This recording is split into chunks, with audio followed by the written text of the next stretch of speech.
The Midnight Hauntings.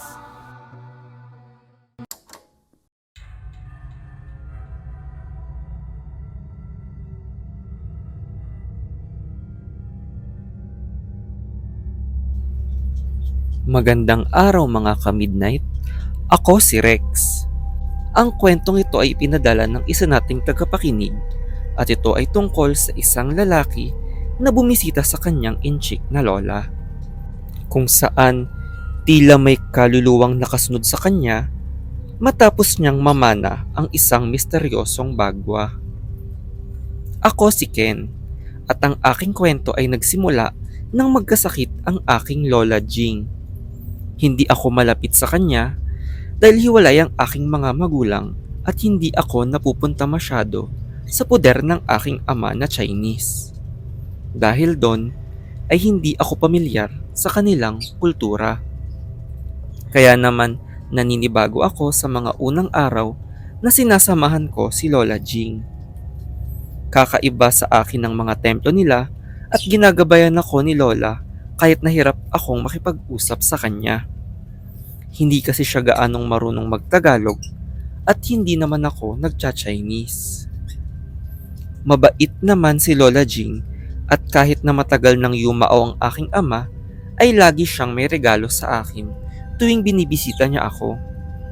Kaya naman naaawa ako na mag-isa lang siya at inudyukan na din ng aking ina na samahan muna siya simula nang magkasakit siya.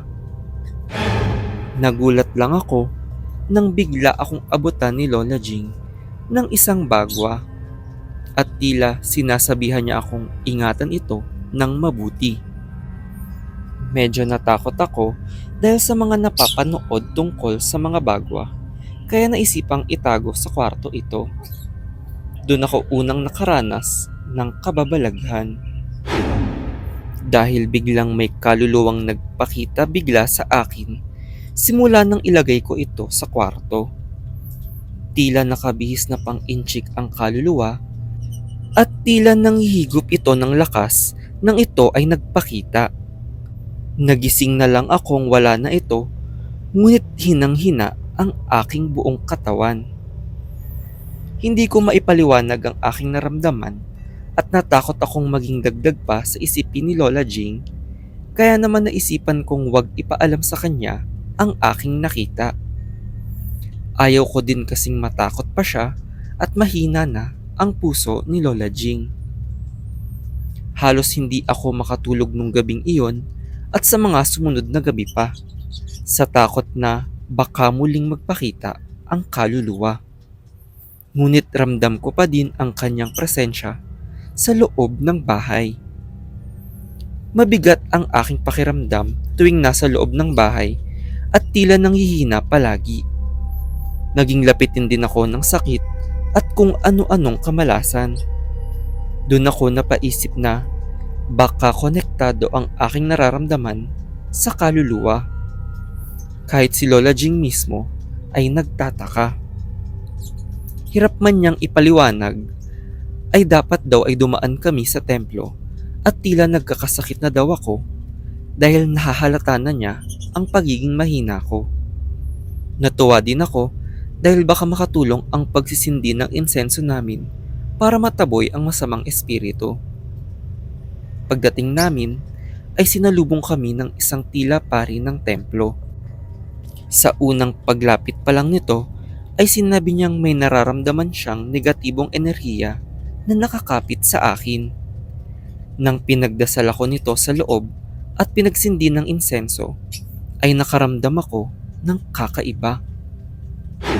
Biglang kinilabutan ng aking buong katawan at naramdaman na tila nasa likod ko na ang kaluluwang nagpapakita sa akin. Taimtim akong nagdasal para mawala ito, ngunit nagpatuloy lang ang paghigop nito sa aking lakas na tila hihimatayin na ako sa bigat.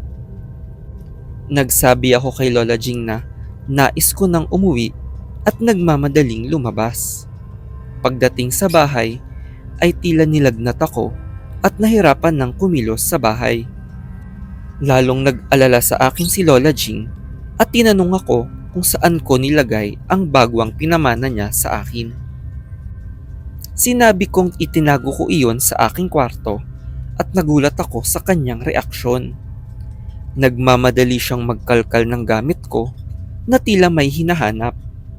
Nang tanungin ko siya, ay dun niya pinaliwanag ang kahalagahan ng salamin.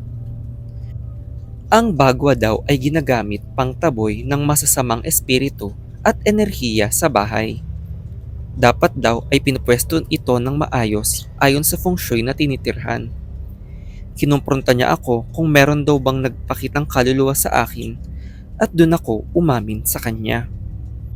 Nagmamadali siyang humanap ng bagwa at iniwan muna ako para magpahinga sa aking kwarto. Sa sama ng pakiramdam ko ay nakatulog na ako at nagising na lang dahil sa tila naninikip kong dibdib. Pagdilat ko ng aking mga mata ay nanghihina akong napasigaw. Tumambad muli sa aking harapan ng espiritu at tila hinihigop nito ang aking lakas. Unti-unti akong nahihirapan huminga at halos himatayin na. Mawawalan na ako ng malay nang biglang bumukas ang aking pinto at dumating si Lola Jing na may dinadasal sa Chinese. May hawak-hawak siyang bagwa habang patuloy na dinadasalan ang lumulutang na kaluluwa hanggang sa bigla itong naglaho. Bigla ding gumaan ang aking pakiramdam at tila nanumbalik na ang aking lakas. Tumakbo ako papalapit kay Lola para magpasalamat. Niyakap ko siya at nagpaliwanag siya na madaming kababalaghan ang sumusunod sa aming pamilya, lalo na sa mga kamag-anak nilang inchik. Sinabi niyang ang tawag nila sa nilalang na nagpapakita sa akin ay Jiangshi at humihigop daw ito ng buhay ng tao. Matapos nun ay nagsindi kami ng insenso sa buong bahay at nagdasal ng taimtim para malinis ang anumang kaluluwa sa aming paligid. Malamang daw ay naakit ang kaluluwa sa aking pagluluksa sa pagkamatay ng aking ama. Kaya naman pinabasbas na din ako sa templo.